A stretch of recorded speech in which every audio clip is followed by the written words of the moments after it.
हिंगोली जिल्ह्यातल्या वसमत शहरातील शांताई नगर असेल, गुरुकृपा नगर असेल आणि महालक्ष्मी नगर असेल, या नगरातील नागरिकांना जो आहे तो शहरातल्या घाण पाणी या वस्तीमध्ये येत असल्यामुळे अनेक त्रास सहन करावा लागत आहे.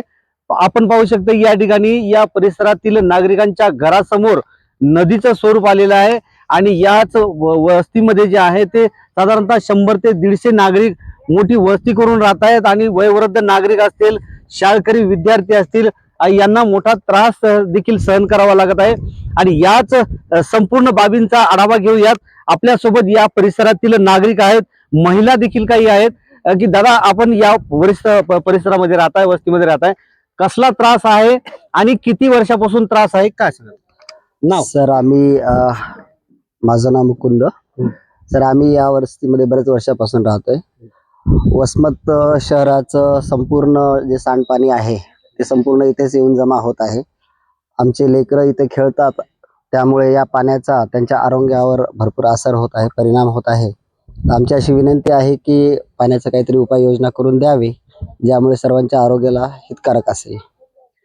या परिसरामध्ये कोणकोणता त्रास आहे आणि किती वर्षापासून त्रास आहे? आम्ही जसं इथे राहायला आलो तसं आम्हाला पहिल्यापासूनच त्रास आहे. आता ही परिस्थिती पावसाळ्यात नसताना आहे. पावसाळा असताना सुद्धा तिथून यायला पण जागा भेटत नाहीये, वेळ भेटत नाही. मागच्या वेळेस आम्ही वारंवार व्हिडिओ टाकले, एक माणूस तिथे पडून गेला होता पावसामध्ये.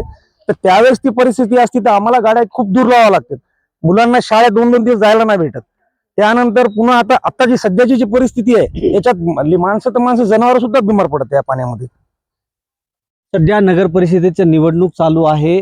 काही दिवसावरच आता मतदान होणार आहे आणि आपले या ठिकाणी सोशल मीडियावर देखील मोठ्या प्रमाणात व्हायरल झाले की या परिसरातील नागरिक बहिष्कार टाकणार आहेत. काय बहिष्काराचा असा विषय आहे सर की आम्ही वारंवार सगळ्यांनाच विनंती करत आहे. नगर परिषद, SD ऑफिस सगळ्यांना अर्ज दिलेले आहे. प्रतिनिधी त्यांचा येत नाही प्रशासनाचा आणि इकडचा येत नाही. जर अशाच गोष्टी असतील, आम्हाला कोणाचाच प्रतिसाद भेटत नसेल तर आम्हाला दोघांवर बहिष्कार टाकावा लागेल. कारण आमची पूर्ण परिस्थिती याच्यात बिकट झालेली आहे ना सध्या.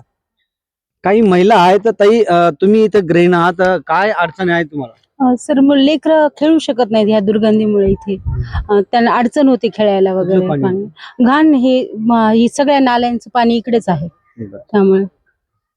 आई, तुमची काय अडचण आहे? आमची तीच अडचण आहे, लेकराच्या शाळेची. त्याच्या पूर्वच्या तिथून पाणी येतं इकडे. आमच्या दारापुढे नुसतं घाण झाले, आता बसावट नाही तिथं लेकरायला शाळेत जायला. काय मागणी? मागणी आम्हाला नाल्या रोड पाहिजेत.